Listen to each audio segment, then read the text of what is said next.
오늘은 빌립의 전도라는 제목으로 하나님의 말씀 증거하도록 하겠습니다. 하나님은 교회와 성도들에게 은혜를 베풀어 주십니다. 하나님은 그러나 성도들에게 또한 교회에 고난도 주십니다. 그렇다면 하나님은 왜 교회와 성도들에게 환난과 또 핍박, 이런 고난을 주시는 것일까요? 오늘 말씀은 우리에게 그 이유에 대해서 말씀하고 있습니다. 스데반의 순교 이후에 예루살렘 교회에는 큰 박해가 있었습니다. 스데반의 순교 이후 예수 믿는 사람들에 대한 박해가 점점 심해져서는 예수 믿는 사람들이 예배도 드릴 수 없었고 또한 모일 수도 없었고 그리고 전도할 수도 없었습니다.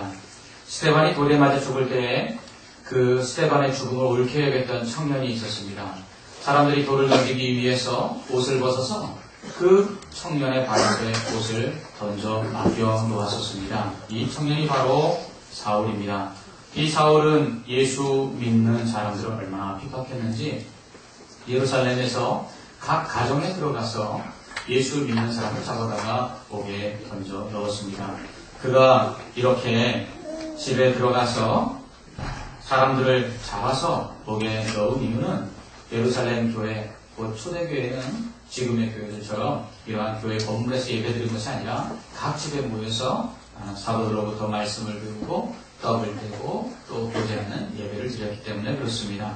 그러므로 곧 사울이 집에 들어가서 성도들을 잡아다 옥에 가두었다는 건 무엇입니까? 교회에 들어가서 예배 드리는 성도들을 붙잡아다가 감옥에 넣었다는 것이고요. 성도들이 모이기만 하면 보이는 대로 감옥에 넣었고 또한 성도들에게 가르치고 전도하는 일들을 못하도록 핍박하였다는 것을 말씀하고 있는 것입니다. 이로 인해서 사도들을 제외한 모든 성도들이 유대와 사마리아로 흩어지게 됩니다. 구원받는 자의 수가 하루에 3,000명, 많게는 5,000명씩 예수를 믿고 구원받았고 또 크게 부흥하던 교회가 하루아침에 문을 닫게 된 것입니다. 참으로 안타깝기 그지없지만 그렇다면 하나님은 문제가 있는 교회가 아니고 왜 부흥하고 성장하고 있는 예루살렘 교회, 하루에도 몇천 명씩 예수를 믿고 구원받는 이 교회를 왜 핍박으로 인해서 흩어지게 하신 것일까요? 그것은 복음 전파를 위해서입니다. 사도행전 1장 8절은 예수님이 승천하시기 전에 제자들에게 하신 말씀을 기록하고 있습니다. 오직 성령이 너희에게 임하시면 너희가 권능을 받고 예루살렘과 온 유대와 사마리아와 땅끝까지 이르러 내 증인이 되리라. 예수님께서 이 말씀을 하셨고요. 이 말씀이 이루어지는 것을 보여주고 있는 것이 바로 사도행전의 기록이라는 것입니다. 그러므로 사도행전의 기록을 보면 어떻게 말씀이 예루살렘에서 시작해서 땅끝까지 증거되는가 그것을 알 수가 있습니다. 예수님은 제자들을 통해서 복음이 예루살렘에서 뿐만 아니라 유대와 사마리아와 더 나아가서 땅끝까지 전파되기를 원하셨습니다. 이 복음이 땅끝까지 전파되기를 원하셔서 예수님이 택하신 방법은 바로 박해였습니다. 박해를 통해 성도들을 흩으심으로 예수님이 말씀하신 대로 성도들은 예루살렘에서 유대로, 유대에서 사마리아로, 사마리아에서 또한 땅끝으로 가서 복음을 전파하기 시작했습니다. 그렇다면 이렇게 생각할 수 있겠죠. 왜 하나님은 굳이 이런 방법을 사용하셨을까? 하나님은 고난이 아니어도 복음이 땅끝까지 증거되게 하실 수 있을 텐데 왜 하나님은 고난이라는 방법을 통해서 복음이 예루살렘으로부터 땅끝으로 점점 퍼져나가게 하신 것입니다. 이것은 바로 합력하여 선을 이루시는 하나님을 보여주시기 위함입니다. 박해는 사실 하나님의 방법이라기보다는 복음이 전파되는 것을 막으려는 사탄의 방해입니다. 이러한 사탄의 방해를 오히려 하나님은 역전시키신 것입니다. 사탄은 박해를 통해서 성도들을 옥에 가둡니다. 그리고 그들을 매질합니다. 그리고 위협합니다. 그래서 폭력을 사용하여 복음이 전파되지 못하도록 막으려 했습니다. 그러나 하나님은 오히려 이러한 사탄의 방해를 역이용하셔서 복음이 예루살렘에만 머물러 있는 것이 아니라 유대와 사마리아와 땅끝으로 퍼져나가도록 만드신 것입니다. 이처럼 하나님은 우리의 고난마저도 사용하십니다. 하나님은 우리가 고난당하여 때로는 고통당할 수 있지만 그러나 그것 역시 합력하여 선을 이루시는데 사용하신다는 것입니다. 뿐만 아니라 이렇게 합력하여 선을 이루시는 그 하나님의 방법을 통해서 예루살렘 교회는 고난을 당했지만 그 고난 가운데 오히려 그 믿음이 더욱더 굳건해졌습니다. 하나님께서 은혜를 베푸셔서 평안할 때만 신앙이 성장하는 것이 아닙니다. 고난 속에서 하나님은 성도의 신앙을 점검하도록 만드십니다. 하나님은 고난을 통해서 자신의 믿음이 큰 믿음인지 연약한 믿음인지를 보게 하십니다. 고난 속에서 오히려 인내를 배우게 되고 연단을 통해서 더욱 소망을 품는 자가 되도록 만드십니다. 하나님은 이렇게 사탄의 방해 공작인 박해를 오히려 복음이 다른 지역으로 전파되는데 사용하셨습니다. 또한 박해를 통해서 성도들의 신앙이 더욱 굳건해지도록 만들었습니다. 박해는 예루살렘 성도들을 예루살렘으로부터 도망치게 만들었지만 그러나 그들은 도망쳐서 숨은 것이 아니라 오히려 많은 사람들에게 주의 복음을 더욱더 증거하였습니다.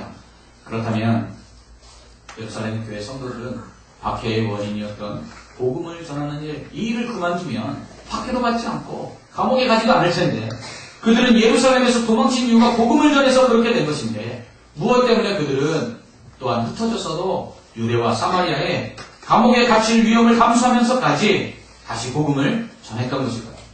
그것은 바로 사명 때문입니다.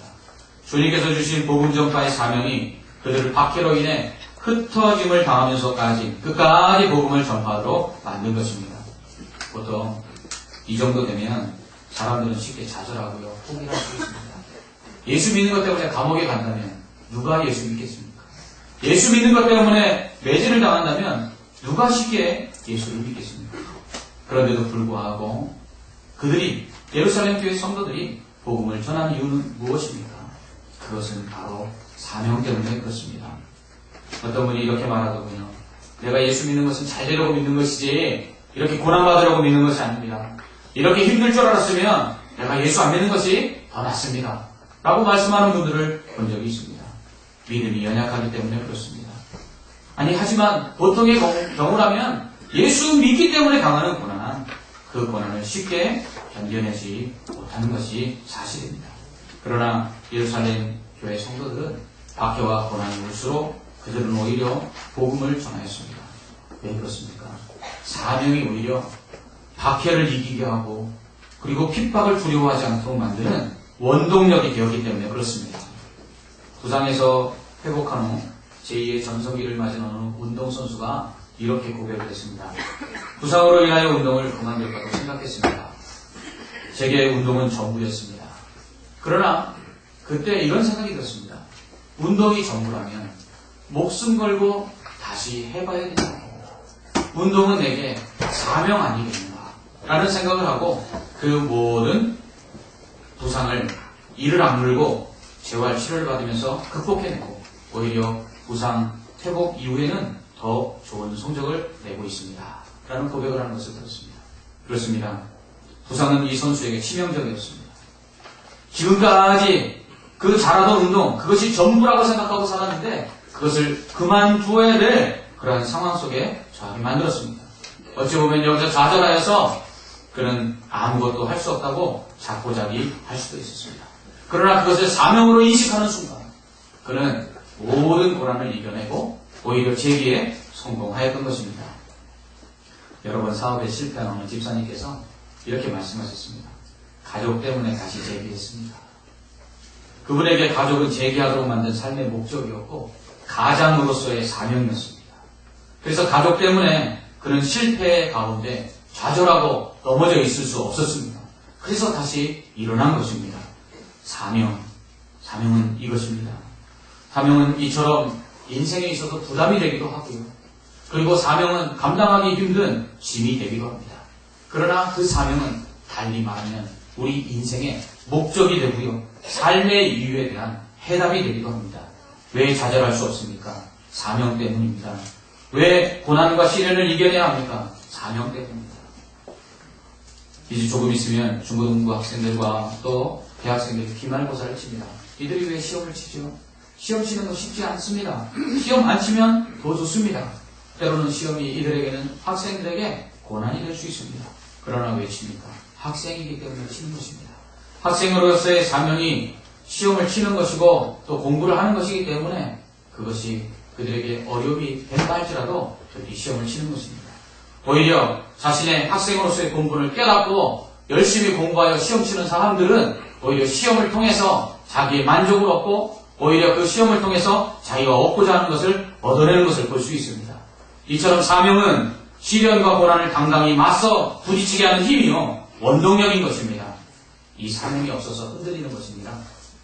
마음이 낙심되어 흔들리는 청년들에게 제가 이렇게 묻곤 합니다. 요즘 왜 사는지 삶의 목적이 분명합니까? 이렇게 물으면 대부분의 청년들이 자기의 삶에 있어서 갈등하고 고민하는 자들은 이렇게 대답합니다. 목사님, 제가 요즘 왜 살아야 하는지 잘 모르겠습니다. 무엇 때문에 무엇을 위하여 살아야 되는지 잘 모르겠습니다. 이렇게 말합니다. 그저 하루하루가 무기력하게만 느껴집니다. 왜 그렇습니까? 사명, 그 삶의 목적을 잃어버렸기 때문에 그렇습니다. 올 한 해 많은 성도들이 교회 안에서 직분을 받았습니다. 교사로, 또 찬양대원으로, 또 기관장으로, 임원으로, 봉사자로 임명되었습니다. 올 한 해 이렇게 직분을 받아 잘 감당하신 분들로 인해서 우리 교회가 안정을 찾고 성장할 수 있었습니다. 하지만 어떤 분들은 이 직분이 부담이 되고 오히려 그것으로 인하여 힘들어하는 경우를 보게 됩니다. 그렇게 맡은 직분이 힘들 때는 사명감도 약해졌음을 볼 수가 있습니다.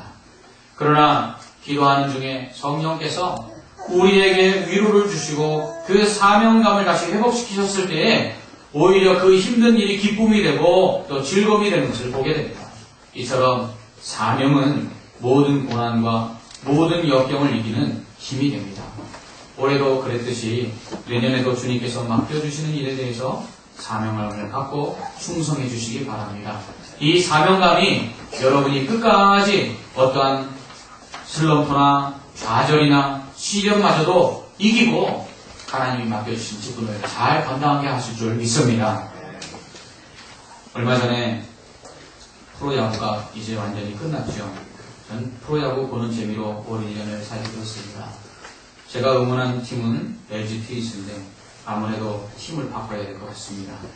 하는 것을 봐서는 영 내년에도 재미가 없을 것 같습니다. 올 시즌 많은 선수들이 해외에 진출했다가 또 좌절을 겪고 다시 한국으로 복귀하는 것을 볼 수 있습니다. 또 해외로 진출하는 선수들도 있습니다. 그 중에 롯데의 거포 이대호 선수가 있습니다. 일본으로 진출한다는 소식이 있었는데요. 얼마 전 신문 기사에 보니까 이대호 선수가 얼굴에 검정을 묻히고 연탄을 나누는 사진이 나와 있더라고요. 작년에 불우이웃들에게 사랑의 연탄을 배달하는 이대호 선수의 모습을 찍은 사진이었습니다. 인터뷰 기사 내용에 이런 글이 있었습니다. 해외로 진출하여도 이러한 자원봉사는 계속할 것입니다. 그러면서 그는 이렇게 말했습니다. 자신에게 야구 못지않게 어렵고 힘든 이웃들을 돌보는 것이 자신의 사명이다라고 말했습니다. 그러면서 그는 야구 못지않게 이러한 일들이 제게 보람을 줍니다 라고 말하는 것을 볼 수 있었습니다. 그렇습니다. 자신이 진정으로 해야 할 일, 그 사명을 감당하는 것만큼 보람을 느끼게 하는 것도 없다는 것입니다. 제 아내가 제게 이런 말을 한 적이 있습니다. 당신은 행복한 사람입니다. 왜냐하면 당신은 자신이 원하고 또 당신이 꿈꿔왔던 그 사명을 감당하고 있으니 당신은 행복한 사람입니다. 이렇게 이야기했습니다. 그렇습니다. 저는 행복한 사람입니다. 그래서 제가 여러분들에게 전화를 드리면 여러분들의 핸드폰에 행복 목사로 뜰 것입니다. 제가 왜 행복합니까? 제 사명인 목회, 그것이 제게 행복을 주기 때문에 그렇습니다. 여러분 진정으로 사명을 감당하는 자에게는 그 사명이 짐이 아니라 행복이요, 보람이요, 기쁨이 되는 줄 믿습니다. 반대로 원하지 않는 일을 하는 것만큼 곤욕스러운 일도 없습니다. 왜 일하면서 행복하지 않습니까? 왜 보람이 없습니까? 그것은 내가 원하는 일이 아니라고 생각하기 때문에 그렇습니다. 자기 사명을 잃어버리고 그리고 그 하고 있는 일들이 사명이 아니라고 생각할 때 불편하고 힘들 수밖에 없는 것입니다. 원치 않는 직장, 사명감이라고는 전혀 찾아볼 수 없이 직장생활을 하는 사람들의 모습 속에서는 늘 언제나 불만과 불평과 그리고 어떻게 하면 빨리 이 직장이 아닌 다른 직장으로 옮길까를 생각하는 것을 볼 수 있습니다. 왜입니까? 사명감을 잃어버렸기 때문에 그렇습니다. 그러나 사람들이 알아주지 않는 직업을 가지고 있으면서도 그 일을 보람되게 기쁨 가운데서 행복을 느끼며 행하고 있는 사람들을 보게 됩니다. 무슨 차이입니까? 사명감의 차이입니다. 이처럼 사명이 없으면 흔들리고요. 사명이 없으면 보람이 없고요. 사명이 없으면 행복하지 않은 것입니다. 그러므로 사명은요, 그 맡은 사람에게 행복을 주는 것입니다. 우리 교회 주방을 담당하시는 권사님들이 계시죠. 그 중에 한 분은 집에 출산을 앞둔 딸이 밥을 해달라고 하는데도 성도들 밥 해줘야 된다고 교회로 달려와서 식당에서 봉사하는 것을 본 적이 있습니다.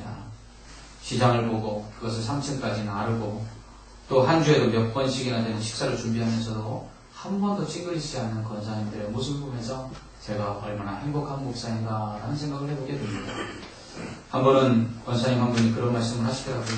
목사님, 저는 찬양을 부를 때 박수를 치고 싶은데 박수를 칠 수가 없습니다. 그 이유는 손 마디마디가 결려서 쑤시고 아파서 박수를 치면 통증이 느껴져 찬송을 부를 때 그렇게 박수를 치고 싶은데도 박수를 칠 수 없다는 것입니다.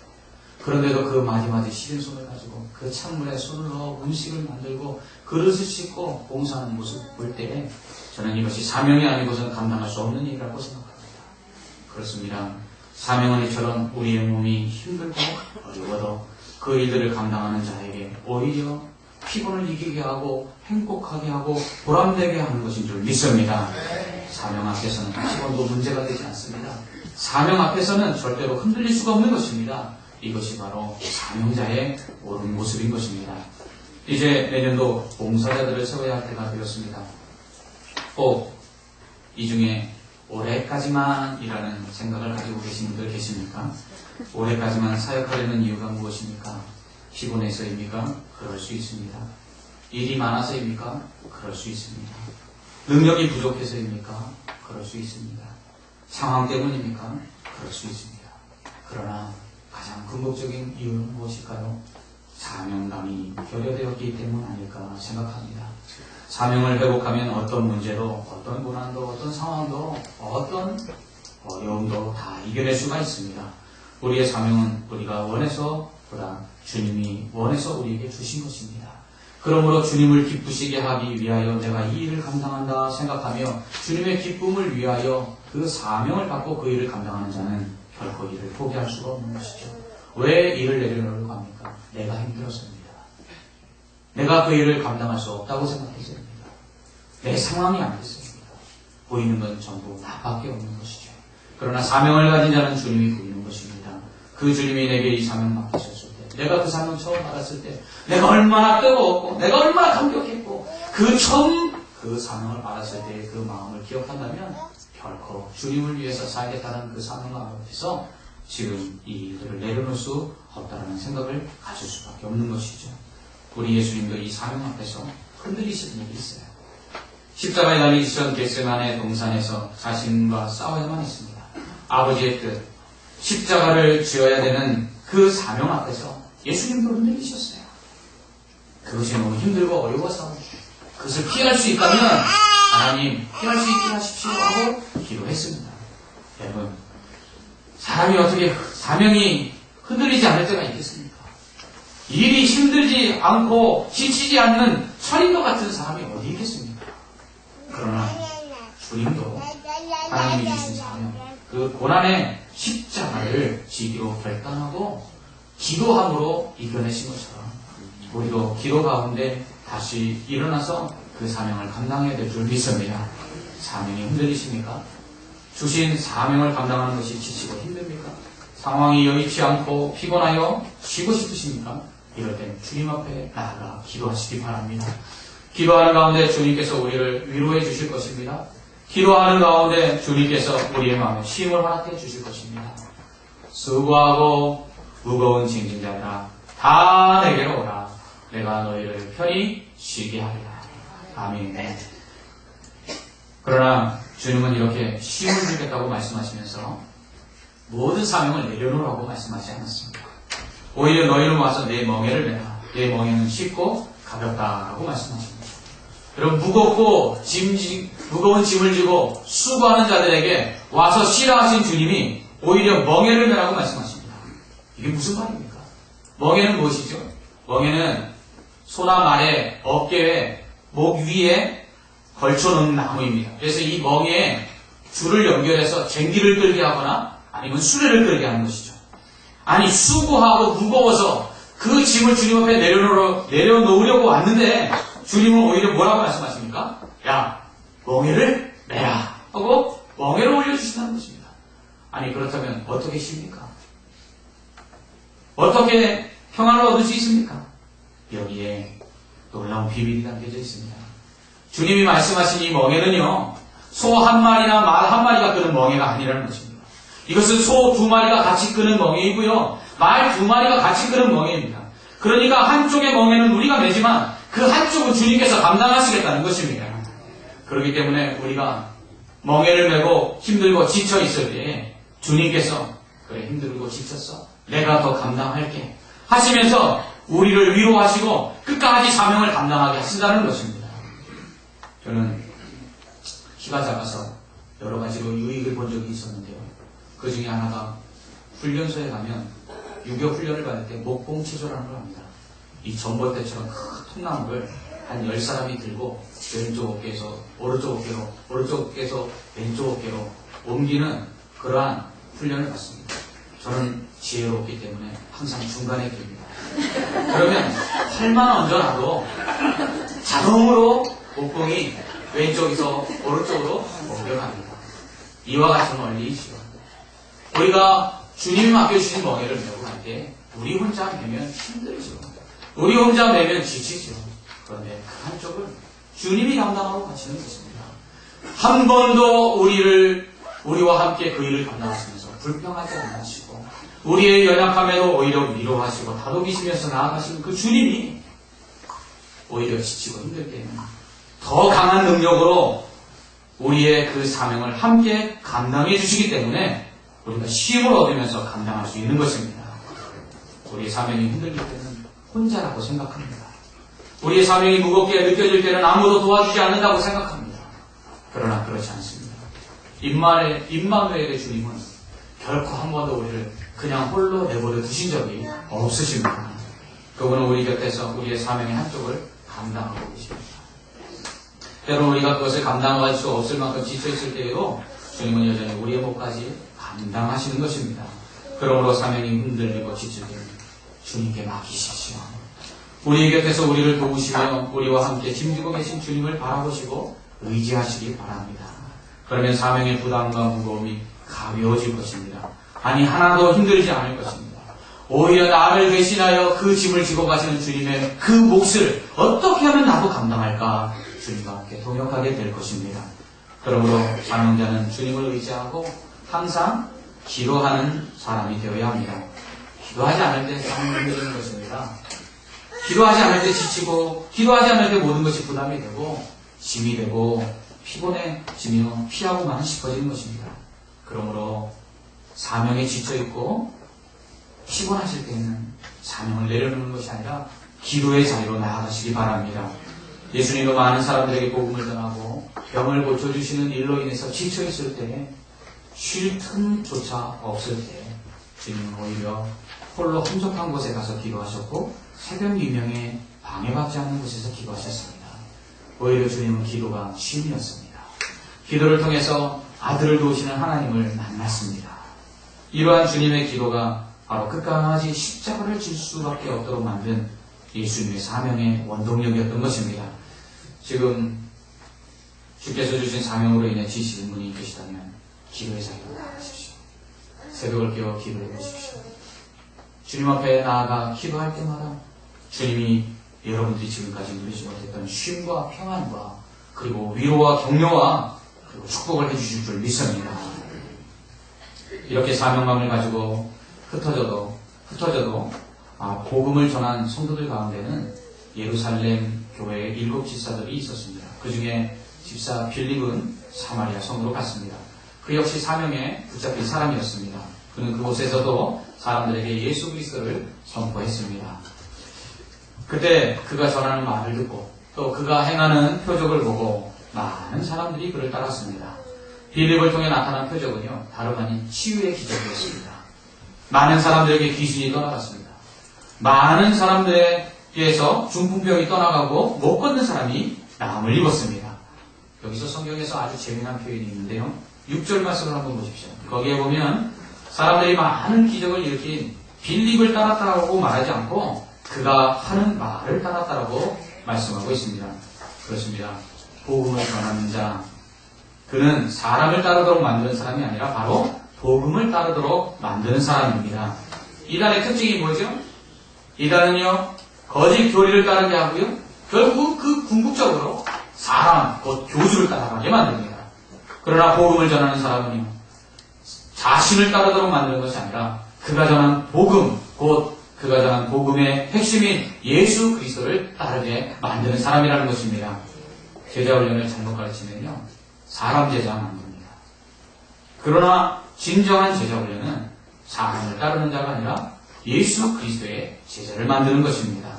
목회자나 설교자들이 받기 쉬운 유혹이 무엇입니까?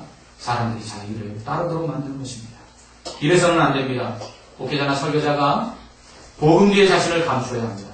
복음을 들은 자들로 하여금 복음을 따르도록 만들어야지, 예수 그리스도를 따르도록 만들어야지 자신을 따르도록 만들면 안 된다는 것입니다.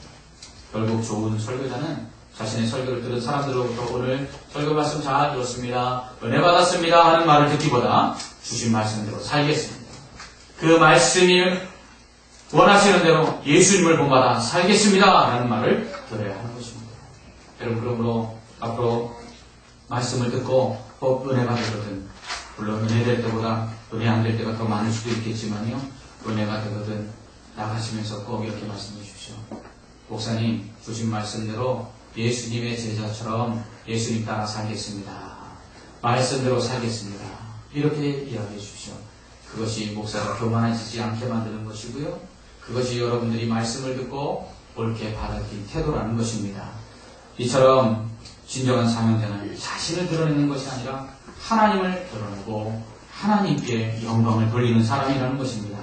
바울은 내가 사람을 기쁘게 하랴 하나님을 기쁘시게 하랴 라고 대답했습니다. 진정한 사명자는 이처럼 사람을 기쁘게 하는 사람이 아니라 하나님을 기쁘시게 하는 사람이라는 것입니다. 어떤 사람은요, 다른 사람들의 인정 때문에 일합니다.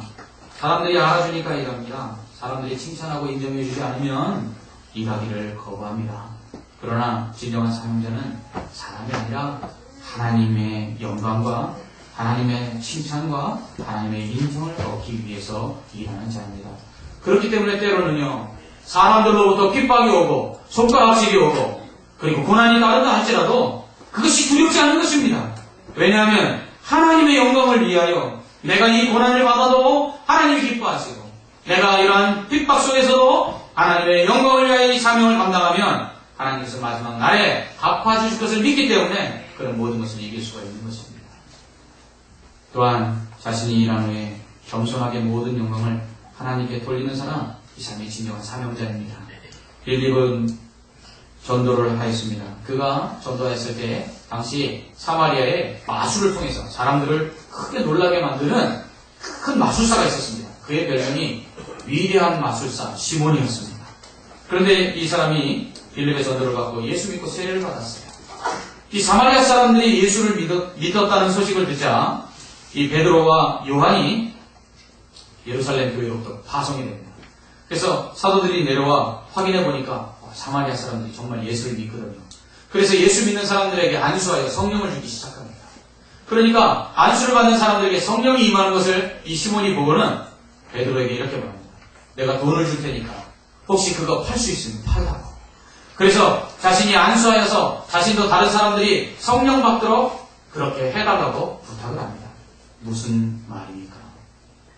그는 예수 믿기 전에 사람들로부터 영광을 얻었고 사람들로부터 칭찬을 받았고 사람들로부터 인정받았다는 것을 버리지 못한 것입니다. 그는 그래서 예수 믿은 다음에도 성령으로 말미암아 받은 능력들, 그 능력들을 가지고 사람들에게 인정받기를 원했던 것입니다. 그래서 그는 돈을 주고라도 그것을 사서 사람들로부터 인정받기를 원했던 것이죠. 베드로는 그를 인정 사정 없이 책망합니다. 그리고서는 오히려 저주받을 자라고 책망합니다. 무엇입니까? 사명자는요, 자신을 드러내는 것이 아니라 하나님을 드러내는 것입니다.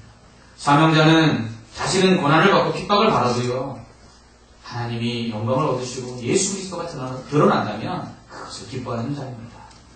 여러분, 오늘 우리는 사명자의 모습을 회복하도록 말씀을 통해서 중요한 교훈을 얻었습니다.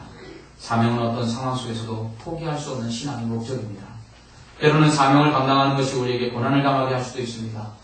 그러나 사명은 우리로 하여금 낙심과 절망의 상황을 이길 수 있게 하는 원동력이 됩니다. 사명감은 우리로 하여금 삶의 보람과 행복을 얻게 합니다. 그러나 사명을 감당할 수 없을 만큼 지칠 때도 있죠. 그렇다면 기도하십시오.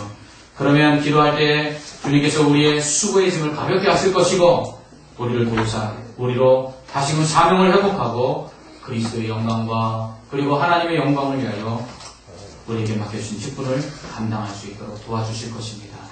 여러분, 빌립을 통해 우리가 배운 것, 여러분 우리는 사명자입니다. 그 사명을 기억하시기 바랍니다. 기도하겠습니다. 사랑의 하나님 아버지, 은혜와 사랑을 감사합니다. 핍박과 박해 속에 흩어졌음에도 불구하고 그 핍박과 박해의 원인이었던 복음 전파하는 일을 멈출 수 없었던 예루살렘 교회 성도들과 또 빌립의 모습을 보게 됩니다. 하나님 이 속에서 사명이 무엇인가를 배웁니다. 하나님 우리가 일하다가 지치고 우리가 일하다가 상황들이 여의치 않고 우리가 일하다가 고난이 찾아올 때 우리는 이 사명을 내려놓아야겠다라는 생각을 가질 때가 있습니다. 주님 이러할 때 사명을 내려놓는 것이 아니라 기도하게 하여 주옵시고 하나님을 의지하며 다시금 사명을 회복하는 저희들 되게 하여 주시옵소서. 그리함으로 사명을 감당할 때 느끼는 보람과 행복을 우리 안에 충만하게 허락하여 주시옵소서. 예수님 이름으로 기도합나이다. 아멘.